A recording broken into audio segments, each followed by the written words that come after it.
You have probably walked somewhere today, maybe to your car, maybe to the kitchen, maybe on a treadmill while you scrolled through your phone without even noticing your legs moving.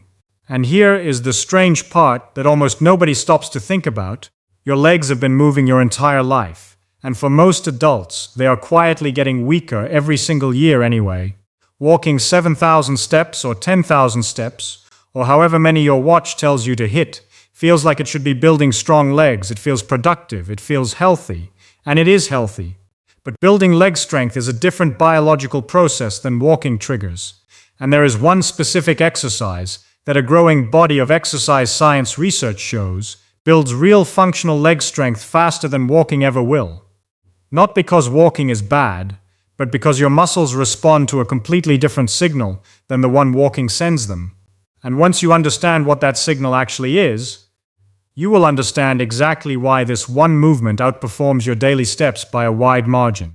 Before I break down the actual physiology behind this, if you are the kind of person who likes understanding the why behind the advice instead of just being handed a rule, that is exactly what smart psychology is built around. So if that sounds like you, consider subscribing, because we go deep into the science behind the body and the mind every single week.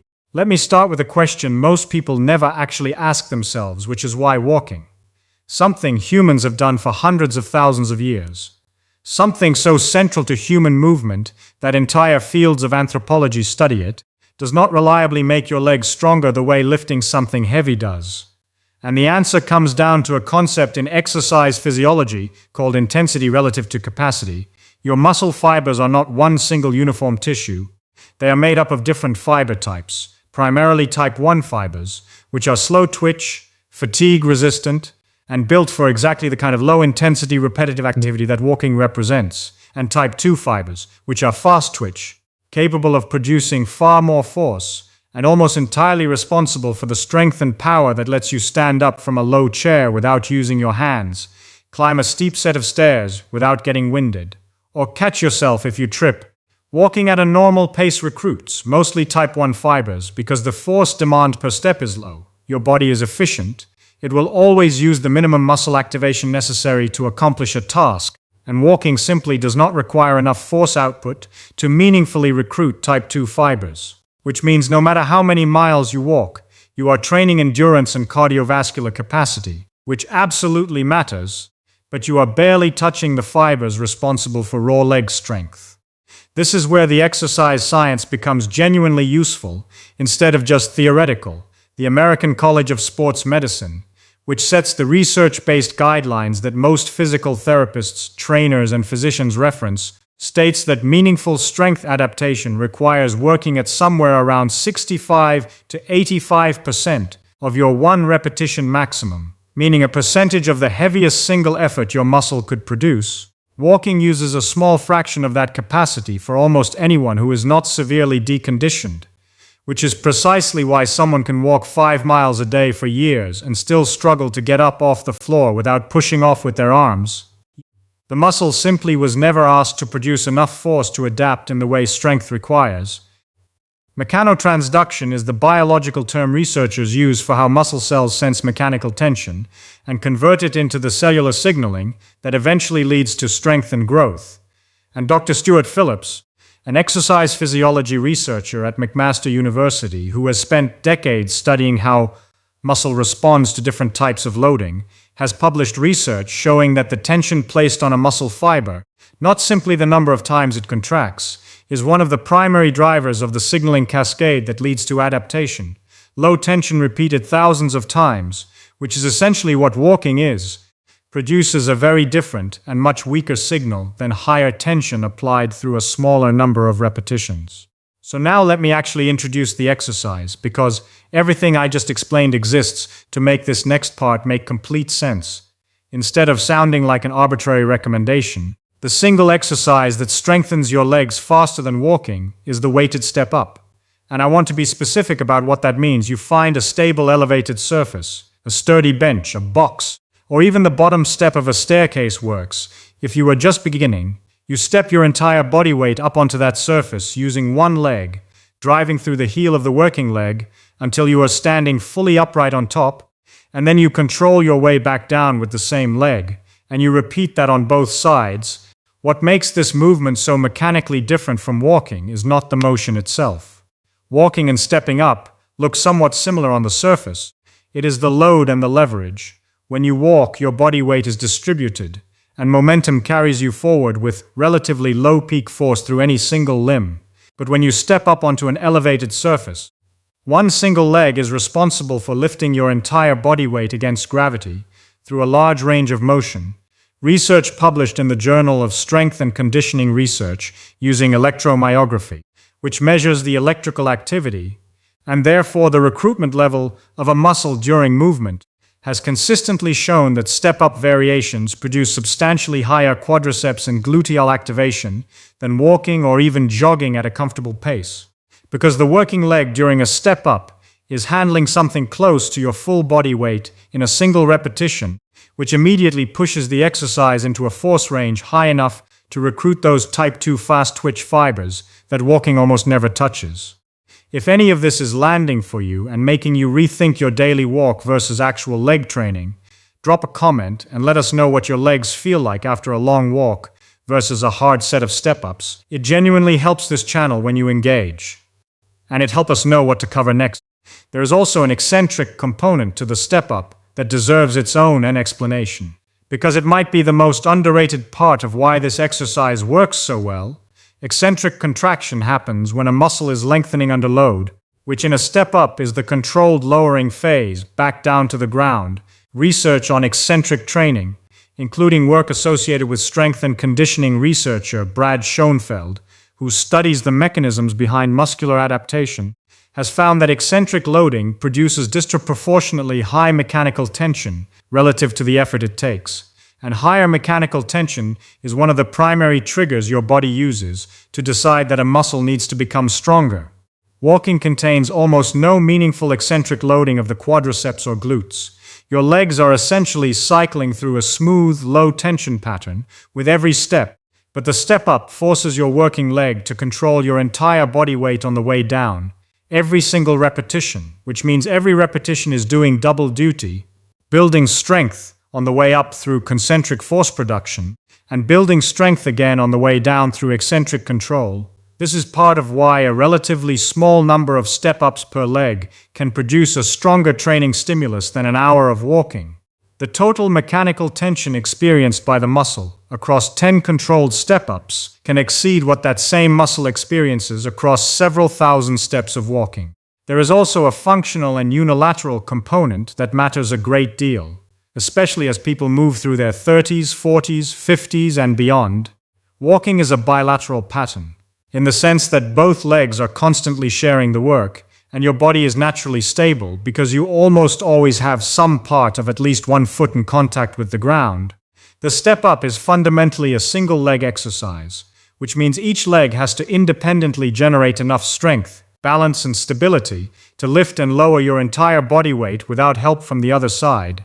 This matters enormously for something researchers call functional strength, which is strength that translates directly into real-world tasks like climbing stairs, getting out of a car, recovering your balance after a stumble, or standing up from a low couch. Dr. Roger Fielding, a researcher at Tufts University who has spent much of his career studying muscle strength and aging, has published research showing that unilateral lower body strength is closely associated with fall risk and functional independence in older adults. And according to the Centers for Disease Control and Prevention, falls are the leading cause of injury-related death among adults over the age of 65, with roughly 1 in 4 older Americans experiencing a fall every single year. Walking does very little to prepare a single leg to catch your full body weight suddenly, because walking never actually asks one leg to bear your complete weight under any real strength demand. The step-up trains exactly that scenario directly and repeatedly, which is a large part of why physical therapists frequently prescribe step-up variations for patients recovering from knee injuries, hip replacements, and age-related strength loss. It is not a trendy exercise. It is one of the most clinically validated single-leg strength movements in rehabilitation and strength training research combined. I also want to address the aging piece specifically, because I think this is where the stakes of this conversation become real, instead of abstract research on sarcopenia, which is the medical term for age-related loss of muscle mass and strength, shows that adults can lose somewhere around 1 to 1.5% of their leg strength every year starting as early as their 30s. And that rate tends to accelerate after age 60. This is not something that only affects people who are already frail. It is a quiet, ongoing process happening in the background of almost everyone's life. And here is the part that connects directly back to our topic. This strength loss happens specifically in the fast-twitch, high-force-producing fibers. The exact fibers that walking barely recruits, and that an exercise like the weighted step-up recruits directly and repeatedly, which means walking alone, even walking a great deal, does not meaningfully protect against this specific decline. You can be walking every day of your life and still be losing the exact strength that determines whether you can catch yourself when you trip, carry your own groceries up a flight of stairs when you are 70, or get off the floor easily after playing with your grandchildren. This is not meant to scare you. It is meant to clarify exactly why a small amount of targeted strength work does something that a much larger amount of walking simply cannot replicate. Let me walk you through how to actually apply this, because understanding the mechanism only matters if you know what to do with it. Start with a step height that challenges you without causing your knee to cave inward or your torso to lean excessively forward. For most people, that is somewhere between a standard stair step and knee height.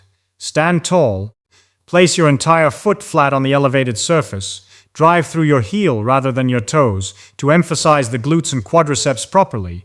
Rise until your leg is fully extended and you are standing tall on top, then lower yourself back down under control on the same leg, resisting gravity, rather than simply dropping. Complete somewhere between 8 and 12 repetitions on one leg before switching to the other. 2 to 3 sets per leg is enough for most people starting out, and 2 to 3 sessions per week is enough to produce measurable strength changes. As you get stronger, you increase the challenge by holding weights in each hand, wearing a weighted vest, or raising the step height, which keeps the exercise in that higher intensity range your muscles actually need in order to keep adapting. This does not require a gym membership or specialized equipment. A sturdy staircase and your own body weight is enough to begin producing real strength gains within a matter of weeks. And that timeline is worth talking about honestly, because people often assume strength training takes months to show any result, but research on early strength adaptation shows that a significant portion of the initial strength increase people experience in the first 2 to 4 weeks of a new strength stimulus comes from neural adaptation, meaning your nervous system becoming more efficient at recruiting the muscle fibers you already have, before any meaningful increase in muscle size has even occurred. This is why people frequently report feeling noticeably stronger on stairs or getting up from a chair within just a couple of weeks of adding step-ups into their routine. Actual measurable increases in muscle size, sometimes called hypertrophy, tend to follow a few weeks after that as the muscle continues to adapt to the repeated mechanical tension. Walking, by comparison, produces very little strength adaptation over that same timeline, precisely because it never generates enough mechanical tension to trigger either the neural or the structural side of that process in any significant way. There is a bone health angle to this conversation that almost nobody brings up when they talk about leg strength, and I think it deserves a moment. Bone tissue responds to mechanical stress through a principle sometimes called Wolff's Law, which describes how bone remodels itself and becomes denser in response to the load placed on it. Walking places a relatively light and repetitive load on the bones of your legs and hips, which offers some benefit, but a much smaller osteogenic stimulus than an exercise that forces one leg to control your full body weight through a large range of motion. This matters more than most people realize, because bone density naturally declines with age, and the femur and hip are 2 of the most common sites for fractures in older adults. A fracture that in many cases begins a serious decline in independence and overall health. An exercise like the step up, which loads the hip and thigh bones through both the rising and lowering phase, gives your skeletal system a stronger signal to maintain or build density in exactly the regions that matter most for long-term mobility. Walking simply does not apply enough force through a single limb to create that same stimulus, which means the benefit of the step-up extends beyond muscle and directly into the structural integrity of the bones supporting that muscle. Knee health is usually the first concern people raise when they hear about a single leg strength exercise, and it is a fair concern, so let me address it directly instead of glossing over it. The step up, performed correctly, is actually considered one of the more knee-friendly strength exercises available, because unlike movements that involve a heavy bar loaded onto your spine, the step up allows you to control the exact height, the exact pace, and the exact range of motion based on what your knees can currently tolerate, starting with a lower step and focusing on driving through the heel, rather than letting the knee travel excessively forward over the toes, reduces unnecessary shear stress on the joint. While still producing the mechanical tension needed for strength adaptation, physical therapists frequently use step-up variations specifically because the exercise can be scaled up or down in difficulty, simply by changing the height of the step, which makes it one of the most adaptable single-leg strength tools across a wide range of ages and starting fitness levels. Someone recovering from a minor knee issue might start with a 4-inch step, while someone with years of training experience might use a step at hip height while holding significant additional weight. The exercise itself does not change, only the demand placed on the body changes, which is part of why it scales so well from complete beginners in their 20s to active adults well into their 60s and 70s. Time efficiency is another piece of this that deserves honest attention, because most people already feel like they do not have enough hours in the day, and the idea of adding another form of exercise on top of walking can feel overwhelming. But the step up does not require replacing your walk, and it does not require a large time investment.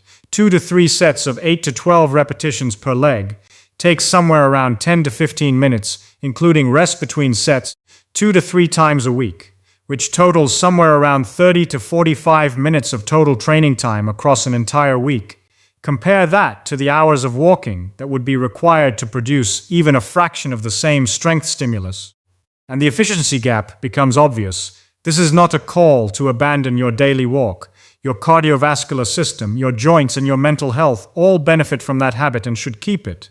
This is simply pointing out that a very small, very specific addition to your week produces a strength outcome that walking, no matter how much of it you do, structurally cannot produce on its own. I think it is worth being direct about the myth underneath all of this, which is the assumption that more movement automatically equals more strength. 10,000 steps sounds impressive. It sounds like a big number, and it absolutely benefits your cardiovascular system, your mood, and your daily calorie expenditure. But strength adaptation was never about total volume of movement. It has always been about the intensity of force your muscle is asked to produce relative to its current capacity. 10 controlled step-ups asking your leg to lift your entire body weight will do more for your actual leg strength than 10,000 steps that never ask your leg to produce anywhere near its capacity. This is not walking being a failure. Walking is doing exactly what it is designed to do. It is simply not designed to do the specific job that strength training does, and the step-up happens to be one of the most efficient, accessible, and research-supported ways to do that specific job using nothing more than your own body weight and a stable surface. If this changed how you think about your daily walk, that is exactly the kind of shift we love here. Smart created Smart Psychology one that takes something you do every day and show you the real science underneath it. Subscribe so the next video finds you. And if you know someone who walks every single day and assumes that alone so is building their leg strength, send this to them, because the correction could genuinely change how they train for the rest of their life. So here is where all of this actually lands. Your legs do not get stronger because they moved a lot. They get stronger because they were asked to produce more force than they are used to. Walking will keep your heart healthy, your joints mobile, and your mood regulated, and none of that should be abandoned. But if leg strength specifically is the goal, if you want the kind of strength that protects you from falls, keeps you independent as you age, and lets you move through daily life without your knees or hips doing all the compensating, the step-up is doing something walking structurally cannot do. One leg, your full body weight, a controlled rise and a controlled fall, repeated a handful of times, a few days a week. That single, unglamorous movement is quietly one of the most effective strength tools available to you. And the next time you find yourself reaching for another walk as your entire strategy for strong legs, remember that your muscles are not asking for more steps. They are asking for more load. Your body has been quietly waiting for that signal for years, not months, not weeks, years, and it responds far faster than most people expect once it finally receives it. So start small, start with a step you already own, and give your legs the one thing walking was never designed to give them. Real load, applied consistently, week after week, is the thing that finally changes how strong your legs actually are.